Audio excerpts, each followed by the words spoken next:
The question is, does he love being at this high level in terms of his basketball acumen enough to curtail everything else off the court? And that's something that, despite the sit down with Jalen, and salute to Jalen for getting the interview, he's throwing shots on the Elon app at people who are thinking he did not do a good job with that interview. I'm not necessarily going to say I'm in that camp. I think it could have been better, but I think being the spot that they were both put in, where clearly this was league mandated, league and or four-letter network mandated. As much as Jalen came out crazy off rip, asking Ja whose gun was it? To me, there weren't enough follow-ups to really dig deeper into the story to really figure out just what the hell is going on. And maybe that wasn't necessary. Maybe that was mandated by whomever up top. Like, look, we just need him to be able to go out here and toe the company line and say the things necessary that we could just pacify this and pass it over. Because 8 games where he's already served 6 through going to counseling for a week and a half to 10 days. He claimed stress and anxiety were problems. And he got that under control in 10 days. He went to rehab, got some breathing exercises, and now he's good. I mean, I talked about it yesterday, but I think that's extremely dangerous. That's a dangerous precedent to set. Because what if someone has a real problem? You know, there's been a lot of players in this league, DeMar DeRozan, Kevin Love. They've come out in terms of being open and transparent about their struggles with mental health. And here we have Ja Morant, who is kind of, using some of that to explain away why he held up the blinky that allegedly wasn't his in a strip club after dropping $50K just in tips. And then now there's information that he was there prior to that time when he dropped $50K. So he spun the block to that spot. So again, if that was the second time he was there, again, alleged, you hear stuff. If he went to the same strip club twice in the matter of a few hours and was dropping racks all over the place and had someone maybe kind of sort of allegedly bringing the blinky, how does that tie into stress and anxiety and breathing exercises and all of that just goes away? You're setting a very dangerous precedent. If we're to take the NBA's feelings on mental health seriously, where there's now team psychologists, it's not necessarily taboo to say you're openly seeking help, seeking therapy, and you have a therapist and a sports psychiatrist and so on and so forth. That's not the bugaboo it used to be. But to have this go down with Ja and for him to explain away why he was so problematic with stress and anxiety by saying I went to a rehab spot in Florida for 10 days, learned some breathing exercises, spoke to a therapist, now I'm Gucci for the first round? That's problematic. That's setting a very dangerous precedent, because what if someone actually does have stress and anxiety? Are teams now going to expect them to be done with that in 10 days? What if someone actually has that? Because to me, I'm not saying Ja is a liar. I don't have no context to say that. I just think understanding mental health as I do, as I used to work in a hospital for a decade and worked with psych patients and patients that had all types of substance abuse and mental health issues, that's not something I saw go away in 10 days. So if we're really trying to take this serious, if another player comes in the future and says, hey, I am dealing with something. I mean, look, I don't want to make this about Andrew Wiggins, but Andrew Wiggins is clearly going through something at home. Okay? So much so that he has to go home or just get away from the team. He can't work with what he is currently going through right now. But we have Ja,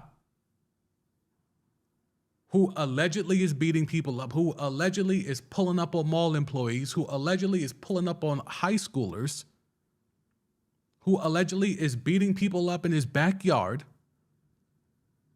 and also allegedly going to the same strip club twice in a matter of 24 to 36 hours, dropping crazy racks and showing off the blinky on IG Live.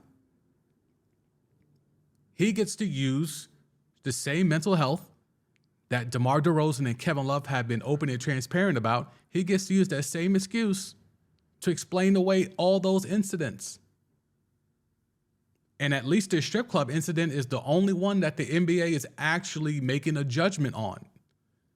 I think that's hella problematic going forward when there actually is someone who is facing a lot of issues and has to step away. Because imagine if the Warriors told A. Wiggins, yo, Ja just came back in 10 days. Figure out whatever you need to figure out at home and be back in a week and a half to 10 days, like Ja. This is a dangerous precedent that the league is allowing to go on. In Adam Silver, he's a player's commish. He's certainly more player friendly than David Stern ever was. But in regards to this right here, I think he needed to have a backbone. And I don't think he showed any backbone in any of this Ja stuff, because the suspension is only about the strip club. He's ignoring all the other incidents that have transpired. He's ignoring the fact that, Ja's out here, chugging Casamigos on PJs heading into All-Star last year. All of that is just being, just fodder. It's all lies. Ja said it's all lies. Take that for what it is. If you want to believe that, cool. There's been enough reporting and enough evidence and enough people around that team and around that franchise, because if that article on the Grizzlies from earlier in the week that I referenced here on Timeline T, it spoke about how there have been people within the Grizzlies front office that have been concerned for a while about Ja and his off-the-field antics, off-the-court antics. So this is not just, this is a recent thing. This is not recent. This strip club thing with Ja is not the only thing that people are worried about. There was concerns before this. There was tons of concern for Ja Morant and his actions going into last year after the first round of the playoffs. That's been documented. But the league is choosing to ignore that. And for y'all, here go a shot of Casamigos, since that was a problem last game. Thanks, Ja. The league is trying to use mental health as an excuse to let Ja Morant be able to come back in time for the playoffs and probably even for the regular season. And the Grizzlies now are going to be on the road, and when the road game is done, they're getting the hell up out of there depending on the city. We talked about that yesterday. When they're in Miami, they're leaving that same night because they don't want to tempt Ja. So the other players have to now all be choir boys because of Ja. And I'm sure they'll take the L for now because it's about winning, right? Hopefully, as Dylan Brooks is shoving cameramen and Desmond Baines is getting his habitual nut hitter on.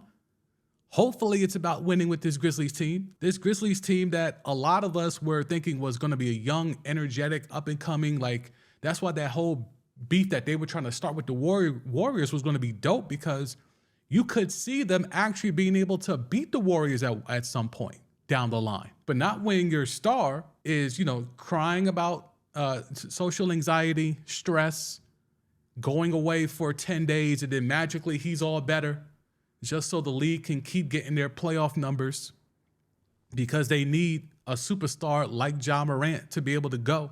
Dangerous. It's extremely dangerous. I don't know what the league is doing. I think it's problematic. Am I going too far? It's possible I'm going crazy.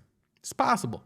But I think it's a dangerous precedent being set, having someone say, I am having issues with stress and anxiety, being that I'm 23 years old, I'm 200 M's or just below 200 M's up, not even including my shoe deal or anything else, just I'm 200 M's up. I'm having stress and anxiety problems. And being able to go away for 7 to 10 days and then say, all right, I'm good now. They taught me some breathing exercises. All right, let me go back hooping now. But his team, his organization is saying, yeah, but let's put some parameters around this. Not just you need to be good off the court. We're not even going to put you in a position where you could do anything wrong. We're going to get the hell out of Miami as soon as the game is over. That's a huge stipulation. That's a huge change to the dynamic of how a team works. I think it's an extremely dangerous precedent that they're just allowing this to go down with Ja Morant.